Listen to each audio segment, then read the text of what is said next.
guys, assalamualaikum warahmatullahi wabarakatuh. Gimana kabarnya? Sehat selalu kan?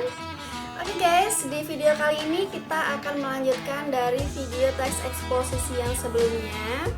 Kali ini kita akan membahas tentang jenis-jenis paragraf teks eksposisi. Jadi langsung aja ya, kita bahas jenis-jenis paragraf teks eksposisi. Perhatikan dari awal hingga akhir agar mengetahui dan paham dengan. Oke guys, jadi jenis paragraf teks eksposisi itu ada 3. Yang pertama itu ada deduktif, yang kedua itu ada induktif, dan yang ketiga itu ada campuran. Jadi hari ini atau dalam video kali ini kita akan membahas ketiga jenis paragraf ini, deduktif, induktif, dan campuran. Oke guys, sebelum kita bahas lebih dalam mengenai ketiga jenis paragraf teks eksposisi tadi, kita pahami terlebih dahulu mengenai apa yang dimaksud dengan gagasan umum dan apa yang dimaksud dengan gagasan khusus. Karena kedua gagasan ini nantinya akan berkaitan langsung dengan jenis-jenis paragraf tadi. Kita bahas yang pertama. Di sini sudah ada gagasan umum. Jadi gagasan umum sesuai dengan namanya ya, kalimatnya nanti atau paragrafnya nanti akan berisi hal-hal yang secara umum, atau bisa juga kita sebut sebagai gagasan utama atau ide pokok. Jadi merupakan hal dasar atau ide yang mendasari suatu paragraf yang nantinya akan dibahas. Begitu ya. Sedangkan gagasan khusus adalah gagasan pendukung atau gagasan penjelas yang menjelaskan isi dari gagasan umum. Sesuai dengan namanya, jadi gagasan umum itu bersifat umum, sedangkan gagasan khusus nanti bersifat khusus dan menjelaskan isi dari gagasan umum ini secara rinci. Begitu ya. Oke guys, yang pertama kita akan membahas tentang paragraf deduktif. Jadi di sini saya sudah menyiapkan ada gambar tulang ikan dan ada gambar yang bergaris-bergaris itu. Nah, sekarang kita bahas ya. Deduktif adalah salah satu jenis paragraf yang memiliki gagasan umumnya terletak di awal paragraf. Jadi di sini saya gambarkan tulang ikan sebagai analogi biar kalian mudah untuk mengingatnya. Nih, kita bedah struktur bagian-bagian ikan ini ya. Yang di sini ikannya itu ada kepala, terus ada tubuhnya dan ada ekornya. Nah, paragraf ini kita anggap sebagai struktur ikan dari kepala sampai ekornya ya. Nah, untuk bagian deduktif atau jenis paragraf deduktif itu gagasan umumnya letaknya ada di bagian kepala, sedangkan bagian tubuh hingga bagian ekor ini terdapat gagasan khususnya. Gitu ya. Jadi kalau kita analogikan di dalam paragraf bisa bentuknya seperti ini guys. Jadi ini kita anggap paragraf secara utuh ya. Jadi kan biasanya paragraf itu menjorok ke dalam seperti ini. Nah, berarti paragraf deduktif itu memiliki gagasan umum di letak kalimat paling awal ini. Nah, untuk kalimat yang sesudahnya ini mereka lah gagasan khususnya. Jadi struktur atau bentuk paragraf deduktif itu nanti seperti ini ya. Paragraf pertama atau bagian awalnya itu berisi gagasan umum, dan paragraf setelahnya sampai akhir itu berisi gagasan khususnya. Nah, kalau dianalogikan seperti ikan, kalau kepalanya ini gagasan umum, tubuh sampai ekornya itu berisi gagasan khususnya. Begitu. Nah, berdasarkan pembahasan yang sudah kita bahas tadi, dapat kita simpulkan bahwa paragraf deduktif adalah paragraf yang gagasan umumnya terletak di awal paragraf. Gagasan umum atau gagasan utamanya dinyatakan dalam kalimat pertama. Jadi bisa kita sebut juga gagasan umum, gagasan utama ini sebagai ide pokok. Nah, gitu ya.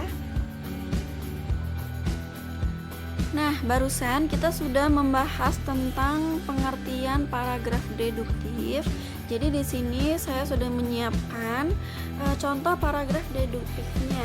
Coba sekarang kita baca ya. Chairil Anwar adalah salah satu penyair ternama di Indonesia. Penyair kelahiran Medan ini juga menjadi bagian dari sastrawan angkatan 45.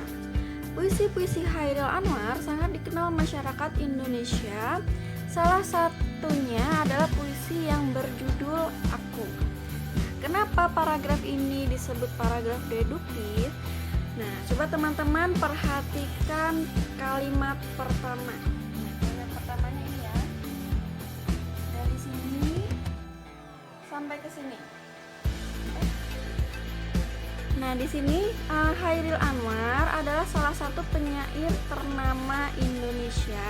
Ini termasuk ke dalam gagasan umumnya ya.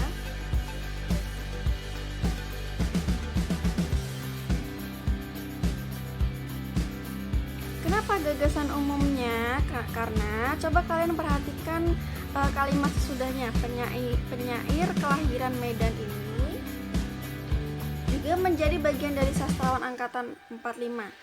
Nah, kalimat keduanya ini membahas secara rinci dari kalimat pertamanya. Kita lanjut ya ke kalimat ketiga. Puisi-puisi Chairil Anwar sangat dikenal masyarakat Indonesia. Nah, kalimat ketiganya juga masih membahas tentang penyair Chairil Anwar. Berarti bersifat khususnya.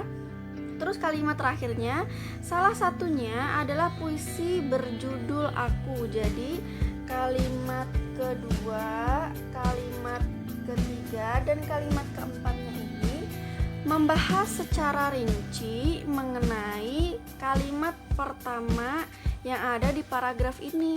Jadi kalimat ini masuknya ke gagasan umum dan kalimat-kalimat yang sesudahnya ini masuknya ke gagasan khusus. Makanya paragraf ini disebut paragraf deduktif. Gitu ya. Jadi seperti analogi yang sudah kita jelaskan pertama tadi. Nah, bentuknya sama kan? Yang bagian pertama ini gagasan umum, yang bagian keduanya ini gagasan khususnya sampai di bagian terakhirnya. Begitu. Sudah paham ya teman-teman? Kita lanjut ke paragraf induktif. Iya, lanjut ya guys. Paragraf yang kedua yang akan kita bahas di sini adalah paragraf induktif. Nah, paragraf induktif ini kebalikannya dari paragraf deduktif. Kalau di paragraf deduktif, kepala itu sebagai gagasan umum. Nah, sedangkan kalau di paragraf induktif, gagasan umumnya itu terletak di ekornya. Nah, berarti tinggal dibalik aja ya. Bagian kepala hingga bagian tubuh ini kita sebut sebagai gagasan khusus. Sedangkan bagian akhir atau bagian ekornya kita sebut gagasan umum. Kalau di dalam induktif kita sebutnya sebagai simpulan. Kalau di dalam deduktif tadi kita sebutnya sebagai ide pokok. Nah, sekarang kita balik ya yang analogi atau struktur dalam paragrafnya. Berarti bagian awal sini hingga bagian akhir ini adalah gagasan khususnya, gagasan khusus. Sedangkan di bagian terakhir, kalimat terakhir ini masuk ke dalam gagasan umumnya itu. Jadi tinggal dibalik aja. Kalau deduktif tadi gagasan umumnya ada di bagian kepala atau bagian kalimat awal. Nah, sedangkan kalau induktif gagasan umum atau simpulannya terletak di akhir paragraf atau di kalimat terakhir. Nah, berarti kalimat pertama hingga kalimat sebelum terakhir ini masuknya ke gagasan khususnya. Jadi nanti tinggal dibalik aja gitu. Nah guys, ini dia simpulan dari pembahasan tentang paragraf induktif. Nah di sini kita bisa baca bareng-bareng ya. Paragraf induktif adalah paragraf yang gagasan utamanya terletak di akhir paragraf atau pada kalimat penutup paragraf. Nah jadi gagasan umum dalam paragraf induktif bisa kita sebut pula sebagai simpulan ya. Nah ini dia contoh paragraf induktif. Nah ini paragraf kebalikannya dari deduktif tadi ya. Kalau deduktif, ide pokok atau gagasan umumnya di kalimat awal. Kalau induktif, ide pokok atau gagasan umumnya atau bisa kita sebut juga sebagai simpulan ada di kalimat paling terakhir. Coba kita lihat alasannya apa ya. Kita baca ya. Belajar di masa tua memerlukan usaha yang lebih karena daya tangkap yang dimiliki saat tua sudah berkurang. Selain itu, motivasi yang dimiliki sudah melemah. Alasan itulah yang menggambarkan bahwa belajar di waktu tua seperti melukis di atas air. Coba teman-teman perhatikan, kalau di kalimat pertama ini, kenapa sih bukan gagasan umum atau gagasan ide penjelas atau ide pokok? Karena di sini tidak menjelaskan secara umum, tapi dia langsung secara khususnya dijelasinnya secara rincinya. Jadi termasuknya ke gagasan umum ya kan. Belajar di masa tua memerlukan usaha yang lebih karena daya tangkap yang dimiliki saat tua sudah berkurang. Nah kalimat ini bersifat khusus dan menjelaskan secara rinci bahwa belajar masa tua itu memiliki kekurangan dan kekurangannya itu ini begitu ya. Sama juga halnya di kalimat keduanya, dia bilang kan selain itu motivasi yang dimiliki sudah melemah. Jadi kalimat kedua ini juga bersifat khusus karena masih nyambung sama kalimat pertamanya tadi. Terus tadi kan di awal saya sudah menjelaskan tuh kalau paragraf deduktif di kalimat akhirnya memiliki gagasan umum yang bisa kita sebut juga sebagai simpulan. Nah, teman-teman perhatikan baik-baik di kalimat terakhir ini dia menyimpulkan. Nah, di sini ada kata alasan itulah. Nah, kalimat ini menyimpulkan gagasan umum yang ada, gagasan khusus yang ada di atasnya. Begitu ya. Jadi sesuai dengan struktur atau gambaran yang sudah saya gambarkan tadi, bentuknya seperti ini. Nah, di bagian terakhir ini adalah gagasan umum atau bisa kita sebut juga sebagai simpulan. Nah, yang kalimat-kalimat pertamanya kita sebut sebagai gagasan khusus. Mirip ya, sesuai dengan yang kita gambarkan di awal tadi. Gitu. Nah, sekarang kita lanjut ke paragraf campuran.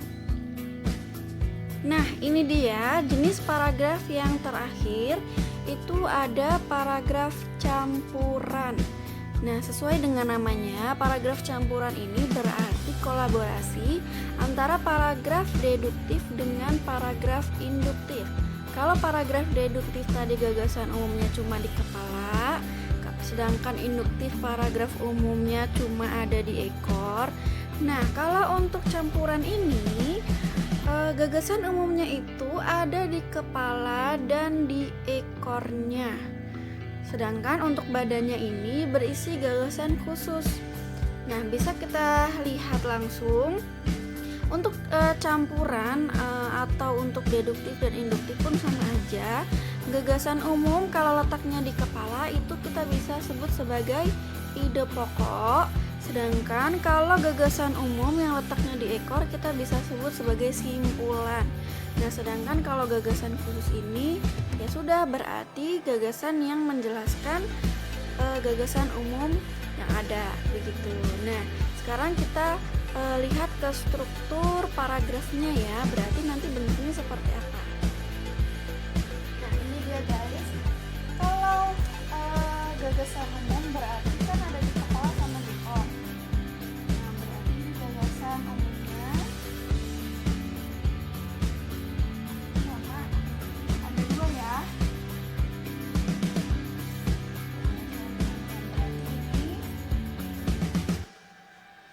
gagasan khususnya. Gitu.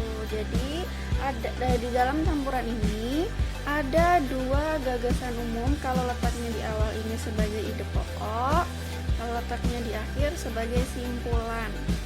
Begitu ya, paham ya tentang analogi atau kita gambarkan dalam bentuk seperti ini. Nanti kita lihat contohnya seperti apa. Oke, ini dia kesimpulan dari pembahasan mengenai jenis paragraf campuran.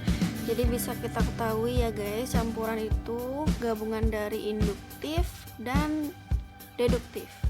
Jadi terdapat dua gagasan umum yang letaknya ada di kalimat pertama sebagai ide pokok dan kalimat terakhir sebagai simpulan. Begitu ya. Nah, ini dia guys, pembahasan terakhir kita mengenai contoh paragraf campuran. Nah, di sini sudah saya tuliskan contoh dari paragraf campuran. Kita baca terlebih dahulu ya sebelum kita bahas. Manfaat jeruk nipis ternyata sangat banyak. Jeruk nipis bisa digunakan untuk obat batuk alami. Selain itu juga bisa menjadi minuman yang menyegarkan. Jeruk nipis dimanfaatkan juga sebagai bumbu dapur. Jadi, ternyata banyak sekali manfaat jeruk nipis. Kenapa paragraf ini disebut paragraf campuran? Nah, di sini sudah banyak coretan-coretan. Kita bahas ya. Nah, campuran itu berarti gabungan dari deduktif dan induktif. Berarti ada dua gagasan umum di dalam satu paragraf. Gagasan umumnya letaknya di kalimat awal dan kalimat terakhir. Kita bisa lihat ya. Nah, di kalimat pertama ini kenapa bisa disebut gagasan umum atau ide pokok? Karena di kalimat pertama ini menjelaskan secara umum pembahasan yang nantinya akan dibahas, yaitu manfaat jeruk nipis. Umum ya, kan kita nggak tahu nih manfaat jeruk nipis itu apa aja. Sedangkan di kalimat kedua dan ketiga serta keempat ini dibahaslah secara rinci apa sih manfaat jeruk nipis itu. Begitu. Nah, manfaatnya ini yang pertama buat obat batuk. Nah, yang kedua buat minuman.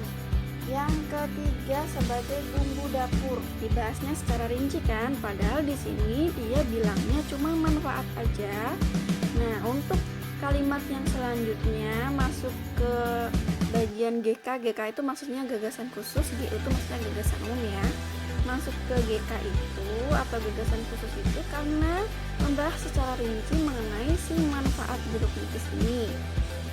Terus, sesuai dengan paragraf induktif, gagasan umum kalau letaknya ada di akhir itu bisa kita sebut sebagai simpulan. Nah, teman-teman bisa baca juga di sini simpulannya itu. Jadi, ternyata banyak sekali manfaat jeruk nipis. Menyimpulkan dari pembahasan yang ada di atasnya. Sesuai banget ya sama gambaran yang sudah kita bahas sebelumnya. Nah, ini dia paragrafnya. Kalimat pertamanya gagasan umum, kalimat yang di tengahnya atau sebagai tubuhnya ini gagasan khusus. Terus di kalimat terakhirnya gagasan umum lagi dan bisa kita sebut pula sebagai simpulan. Begitu. Nah guys, itu dia pembelajaran atau pembahasan mengenai jenis-jenis paragraf di dalam teks eksposisi. Itu ada 3, deduktif, induktif, dan campuran. Semoga pembahasan jenis-jenis paragraf kali ini dapat kalian pahami. Jangan lupa like, comment, dan subscribe. Dan tunggu untuk part yang